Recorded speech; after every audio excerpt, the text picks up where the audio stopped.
खूप दिवसांपासून आम्हाला या ठिकाणी जायचं होतं आणि फायनली तो आजचा दिवस आला आणि आम्ही त्या ठिकाणी गेलो। पुण्यापासून 25 किलोमीटर अंतरावरती असलेलं खेड शिवापूर इथे नवीनच निर्माण केलेलं त्रिमूर्ती मंदिराला भेट देण्यासाठीच आम्ही सगळेजण निघालो होतो। खूप दिवसापासून जायची इच्छा होती, सो आज फायनली तो दिवस आला। जाता जाता संध्याकाळचे 6 वाजले होते, सो थोडीशी पोटपूजा करून घेतली, छान अशी मटकी भेळ आणि चहावरती ताव मारला। आणि खरं सांगते, या चहा बरोबरचं जे हे कोकोनट बिस्किट आहे ना, ते खूप जबरदस्त लागतं।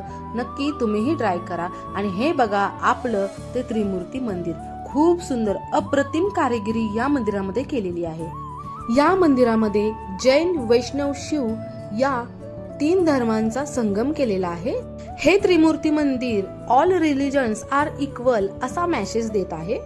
हे मंदिरचं कोरीव काम हे पूर्ण मार्बल या दगडापासून बनवलेलं आहे आणि खरंच 3 धर्मांचा संगम म्हणजे 3 देवांचं दर्शन घेऊन तुमचं मन अगदी प्रसन्न होतं। फॅमिली सोबत क्वालिटी टाइम स्पेंड करायचा असेल तर नक्की या ठिकाणाला व्हिजिट करा। याचा फुल ब्लॉग हा माझ्या चॅनलवरती अपलोड झालेला आहे, नक्की जाऊन तिथे बघा। व्हिडिओची लिंक मी डिस्क्रिप्शन मध्ये दिलेली आहे।